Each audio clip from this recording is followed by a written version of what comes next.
to the daily Shiur on Rambam. Today we are covering the 7, 8, and 9 chapter in Hilchos Avodat Kochavim u'Mazalois, the rules of prohibition of any form of idol worship. Today's topic, we will give it a name. It will be about paganism, monotheism, and everything in between. I'll start with a story. The story today goes about a Jewish person who was sitting in the shtetl. It was a very cold and freezing night.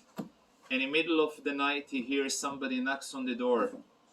And he says, "Who is it?" He says, somebody very, very important. He was curious in the middle of the night.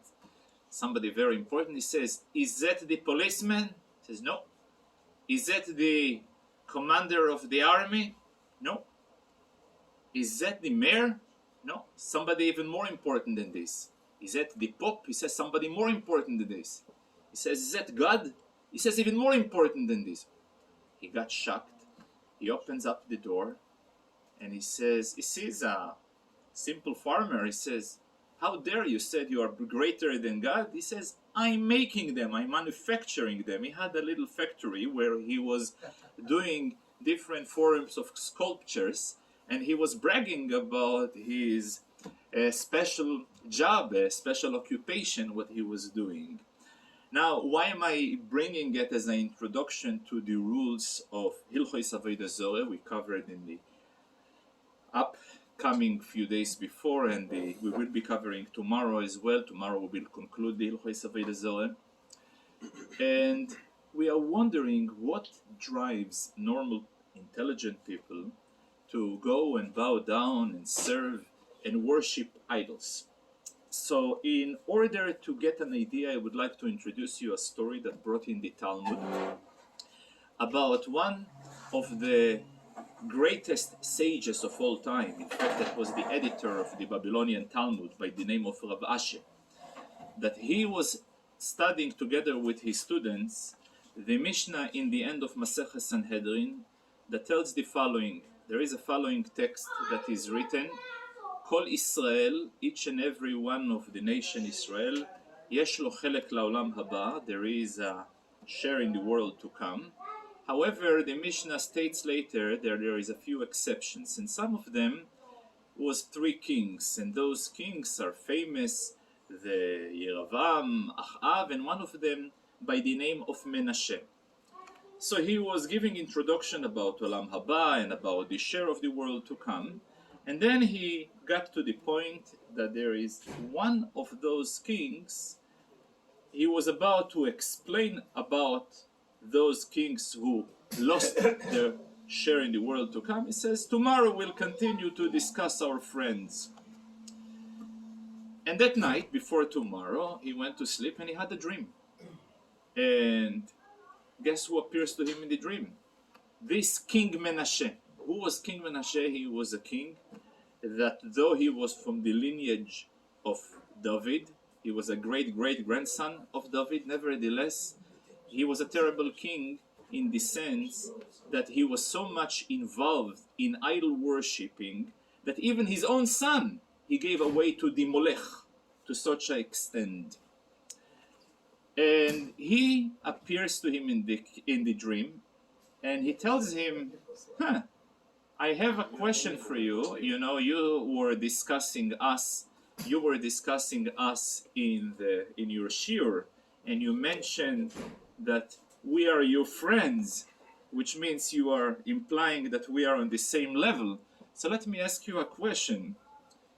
When you're making hamotzi and you're about to cut the bread, from which part of the bread you're cutting it?" He says, "I never thought about it. I don't know." He says, so from which part of the bread? He says, "Well, you got a part that from the most bacon part of the bread, the part that is the most ripe and the most dry, from that part you should..." And he supported his psak by a logic, and he explained him in a all in his dream. So he was shocked. Rav Asher, we're talking about the editor of the Talmud Bavli, the one who concluded the Talmud Bavli, and he says, "Wow, you're such a big Talmid Chacham. how come you were involved in such a terrible business of worshipping idols? So he says, Boishikom, if you would be in our time, you would be the one who running and grab my garment, and with great excitement and enthusiasm, you would ask me to get you involved in the concept of idol worshipping. What is the idea? Each and every period of time, each and every generation has the specific challenge that the people of the generations are being faced with. Some generations is a particular area, in other generations is another area. It was a time when the greatest assembly after building the second Beis Hamikdash, they were asking God, and it was Eis Rotzoin, to go and eliminate the Yetzer, the drive of Avodah Zarah, and they succeeded. They had a chance also to eliminate the Yetzer of Arayos, of adultery as well, but then they realized if they will eliminate, so then any future continuation of mankind is not going to happen. So it was necessary to have a drive of future continuation of mankind as well. So therefore, they left the Yetzer of Arayos intact, but they managed to eliminate the Yetzer of Avodah Zarah.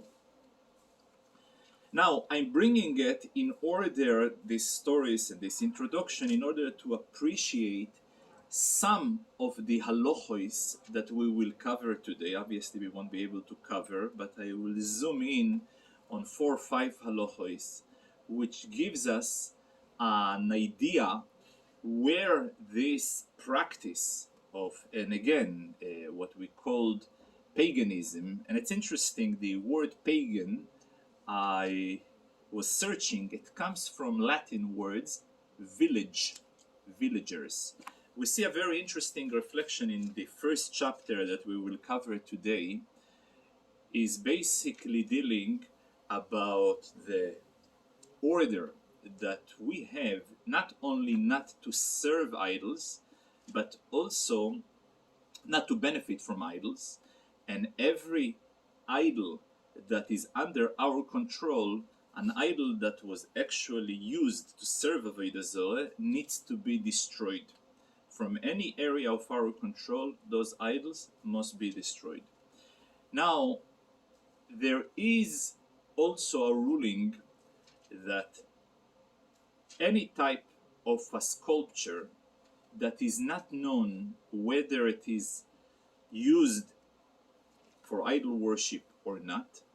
So there is a difference where this sculpture was found. And I'm going to explain. Some sculptures are being used for noi, what we call decoration. And some sculptures are being used for idol worshipping. So obviously, if we know for sure that this sculpture has been used for idol worshipping, we got to eliminate. However, we cannot benefit from. If we have no idea, we are in doubt. So it depends. If we find this sculpture in the village, the assumption it is being used for idols, because apparently the villagers were much more involved in idol worshipping. And the reason is because typically villagers are involved in farming. And the concept of idol worshipping comes, as we explained in the previous year, where people were not able to make a distinction between what we call the axe and between the master that holds the axe. Today we are intelligent. Let's say the concept of Avodah Zarah being compared in our sources is when a person doesn't realize that the axe on its own has no power. Everything depends on the carpenter who holds the axe. Axe, gerzen. When you hold an axe and someone thinks that the axe has its own independent intelligence, obviously it's foolish. So the idol worshipping is being compared to people who think that the sun, the moon, the rain, the soil, and all other forces of nature, they have power on their own. Now, typically people who are in the village and they are farmers and they are so much dependent upon the weather and upon the rain and upon the proper supply, the appreciation and the respect that they were paying for those forces of nature made them to be so involved in Avodah Zorah that it has interesting reflection in today's Rambam. If a person finds a sculpture and he's doubtful whether it was made for decoration or whether it was made for idol worshipping, so if he finds that in a village, it's 100% should be treated as idol worshipping, and therefore it should be eliminated, destroyed, and you cannot benefit from. However, you find that in a city, so depends.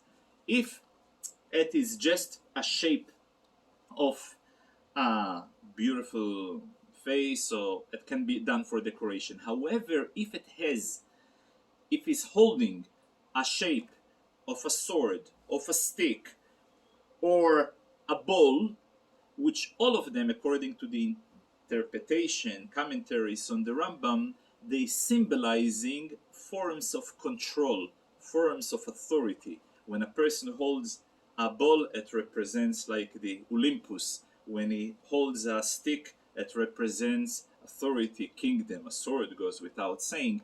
So then, even if he finds it in a city, it will also be considered as idol worshipping. So this is a very interesting halacha that from the Rambam of today. And then there is another interesting halacha that we gonna learn, that a person who is worshipping idols, he has a way to annul it, to make the idol null and void. How? Let's say if this idol has a shape, so he chops a very important part of the idol, or he grinds it, or he treats it with disrespect, as you gave an example, he gives it to the jeweler for the purpose of melting it. So obviously by doing so, he displays over here a mockery and disrespect to this idol, and it will be okay to benefit at that point from that idol. However, if this idol was made by a Jew, can never be nullified. It's a very interesting, so there is two explanations to it. There is one explanation that given the fact that in the Torah it is written that only Eloheihem, Psilei Eloheihem, their gods, Tisrefu Boish. So you learn only when they're Noihagim Bohen, they're treating it Minhag Eloikus. When they're not treating it as gods, so it's okay to leave it. However, it wasn't written by a Jew. But then there is a very interesting explanation of the Rebbe that he explains, given the fact that since Matan Torah, the concept of Bechira took place, God have chosen the Jewish people, so it assigned to them an element of permanency.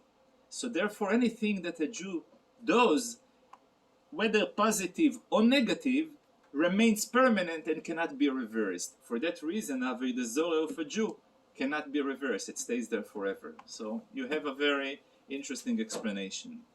I want to conclude with a interesting halacha as well. I'm going to choose the upcoming chapter. The second chapter deals with natural items that no human involvement took place. For example, mountains, rivers, animals, that even if someone actually bowed down to it and used it as idols, as long as it was no human involvement in them, it's not becoming prohibited from benefits.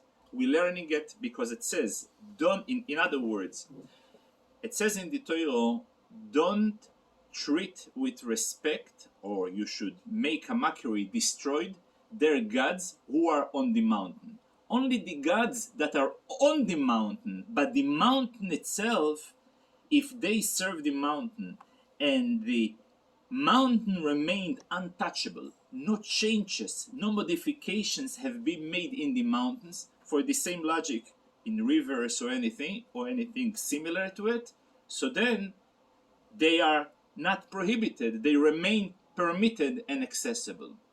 So the idea is, I've seen also a very interesting explanation. It teaches us how much a human contribution can change an item from something that is permitted to something that is restricted. There is a third chapter today, deals with a very interesting, as part of abstain from any form of idol worship. So there is a prohibition also to deal and to make business transaction of any form of shape, whether on the buy side or on the sell side, on the borrowing side or on the lending side, on Yom Eidehem, the day of the celebration of Avodah Zorah.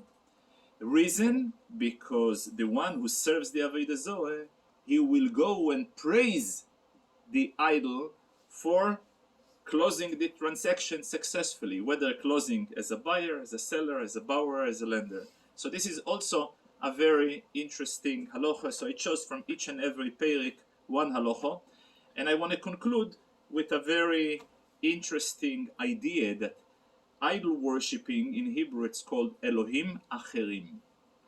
And the reason, the translation of Elohim Acherim is, Elohim is gods, Acherim, others. So there is three interpretation, there is three chapters, there is three interpretation in Elohim Acherim. One interpretation that they are not Elohim, but Acherim Asaum Le'elokut, strangers have turned those gods to gods. There is a second explanation, because those gods, they are Acherim Le'ovdeihem. Those gods are strangers to those people who serve them. Those people who serve them, they hope that they will give them whatever they asking for, but in reality they're not providing them. They remain acherim, they remain strangers to those people who serve them and worship them. And there is a third explanation why it's called acherim, because their entire chayut, their entire livelihood, they are getting me'achoraim of kedusha. They're not getting it bederech panim, in a face, but bederech achoraim, like the Almighty gives them without really a openness, without sympathy, but as in a way that he's sort of forced to give them. Which reminds me a story that I would like to conclude, that once upon a time one of the heretics was challenging Rabbi Akiva, and he asked him, if God Almighty hates idol worshipping, how come he is not sending on a strike the sun, the moon, the stars, and all other creatures that the nations have turned them to Avodah Zarah? And he answered him a very famous line. He says, Klum mipnei hashotim ya'abed olamo. Are you expecting God just because of the foolish people he will destroy his own world? True that they are foolish, but this is not a sufficient reason for him to go and destroy the world. So thank you very much, and Thank you. let it Yes, sir.